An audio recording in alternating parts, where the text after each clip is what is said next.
This is the only time Singapore's founding father would ever break in public. August 9th, 1965. A man sits in front of a microphone. He adjusts his glasses. He begins to speak. His country is watching. And then his voice cracks. He turns away. He cannot continue. He cries. This is Lee Kuan Yew, and in that moment, he believes Singapore might not survive. Hours earlier, Malaysia expelled the island from the Federation. No negotiation, no transition, just separation. Singapore is suddenly alone. No oil, no natural resources, no farmland, no army. Half its water is supplied by the very country that just rejected it. 75% of its people live in slums, wooden huts with open drains and shared toilets. Unemployment is rising. Ethnic riots have recently left bodies in the streets. To most observers, this isn't independence, it's a slow collapse. And yet, within one generation, Singapore will become one of the richest nations on Earth. A country with no oil will produce more wealth per person than the United States. So the real question isn't how Singapore grew. The real question is this: did one man save a country, or did he engineer it? To understand what happened next, you have to go back to 1942. The British Empire had ruled Singapore for over a century. It was supposed to be an impregnable fortress, massive coastal guns, imperial confidence. And then the Japanese invaded, not from the sea, from the jungle. In 70 days, the British surrendered. Yes, in 70 days, an empire collapsed almost instantly. Lee Kuan Yew was a young man then. He watched authority evaporate. He watched fear replace order. Under Japanese occupation, life became brutal. Food was scarce. Punishments were public. Chinese civilians were rounded up and executed in what became known as the Suk Ching massacres. Lee narrowly escaped death. He survived by chance, but survival leaves marks. He learned something that never left him. Weakness invites invasion. Comfort breeds decay, and decay attracts predators.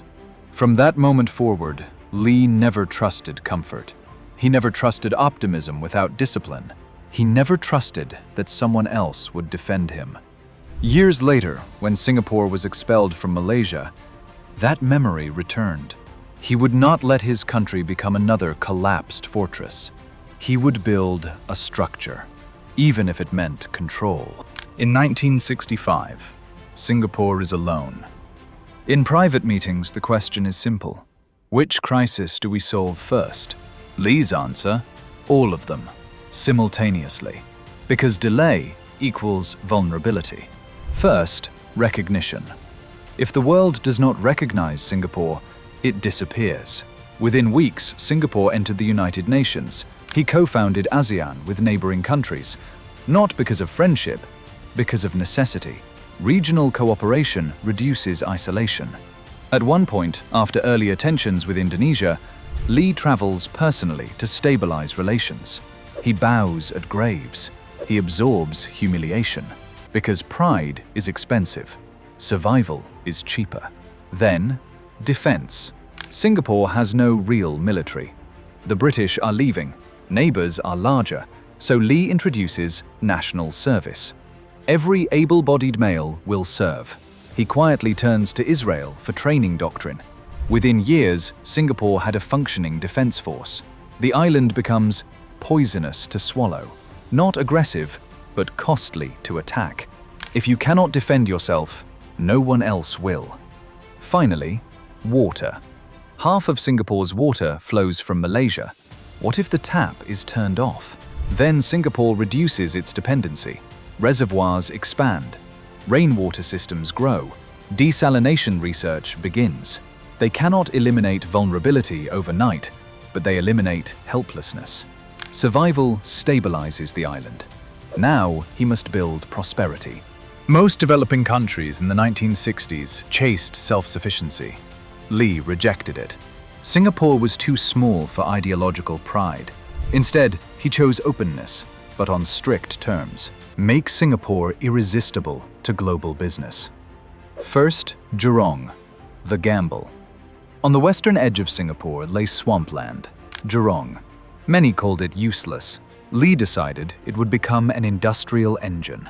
The Economic Development Board built roads before investors arrived, infrastructure before contracts. For a moment, it looked like Lee had miscalculated. The swamp stood quiet. Factories were empty. Critics mocked it as a white elephant. If investors didn't come, the gamble would collapse. And if the gamble collapsed, confidence would collapse with it. But slowly, companies arrived. Electronics, shipbuilding, oil refining. The swamp turned into production. Preparation met opportunity. Then land, and here is the uncomfortable lever. Singapore was tiny. Slums dominated the cityscape. Lee needed land, fast. There was only one way to get it: take it. The state granted itself sweeping land acquisition powers. Entire districts were rebuilt. Wooden huts were replaced with concrete towers. Infrastructure scaled rapidly. The trade-off is how much power a government should have over property. Lee chose speed over sentiment because delay equals decay. Then come housing, ownership engineering. Lee did not build a welfare state. He built ownership. Through public housing and mandatory savings, citizens purchased their homes. Within a generation, the majority owned property. They had equity. They had a stake. Stability became personal. Also, labor for alignment. Investors fear chaos, so Singapore aligned government, unions, and employers. Strikes declined. Wages stabilized. Predictability increased. Finally, financial discipline. Singapore built strict monetary oversight, regulation, stability, credibility. The island became known for trust. Today, roughly 1/5 of the world's traded goods pass through the Strait of Malacca, one of the most critical shipping pinch points on Earth. Singapore sits at its edge. Geography did not make Singapore rich, but discipline allowed it to leverage geography. At this point, Singapore was no longer surviving. It was compounding. But there was a price, and it was paid quietly. Chewing gum was banned, strict public order. The press operated within boundaries. Opposition figures faced lawsuits. Detention without trial existed, rarely used, but always present. The message was clear. Order would not be negotiated. Corruption was hunted aggressively. When a minister was caught taking bribes, he was investigated. Before the trial, he took his own life. Lee's response was cold. No one is above the law.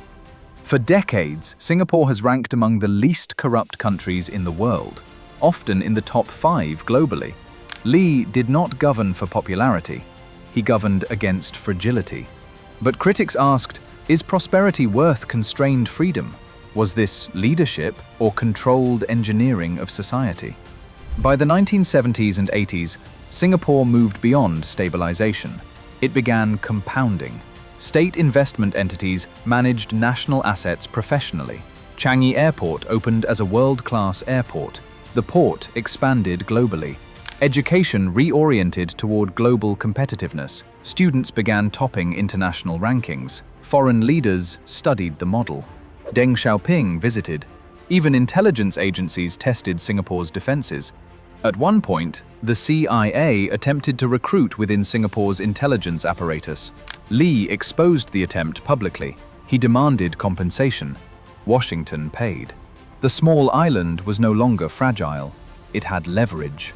Singapore today manages hundreds of billions of dollars in sovereign assets, more than many countries with 10 times its population. Resilience became capital. Capital became influential. Here are the receipts. 1965, slums, riots, dependence. 1980s, majority homeowners. 1990s, income surpasses Britain. 2000, matches advanced Western economies. 2025, a country with no oil now produces more wealth per person than the United States. Singapore ranked among the least corrupt governments on Earth. top-tier education, world-class port, world-class airport, built without natural resources, built with discipline, built with trade-offs. In 1965, Singapore's problems were not unique. Youth unemployment, corruption, ethnic division, dependence on larger powers, brain drain. Many countries today face the same pressures. What made the difference? It wasn't oil. It was alignment. Government aligned with industry, labor aligned with growth, education aligned with global markets. Corruption was not tolerated, even at the top. Many countries try to copy Singapore's skyline. Few try to copy its discipline. Singapore worked because its leadership accepted short-term political discomfort for long-term structural stability. Not every society will accept that trade-off. Not every government can enforce it, which raises a deeper question. Was Singapore exceptional or simply coherent? Lee Kuan Yew died in 2015. Millions stood in the rain, but the system remains. Today, global supply chains are fracturing. Geopolitical tensions are rising. Digital networks weaken centralized control. Information moves faster than regulation. In this new world, the question is no longer whether Singapore can survive weakness. The question is whether centralized discipline can survive decentralization. Small states once again sit between larger powers. But this time, Singapore is not fragile. It has reserves. It has credibility. It has leverage. Lee did not build a free society first. He built a resilient one. Singapore was not built for comfort. It was built to survive weakness. The question now is whether a system engineered for survival can survive success.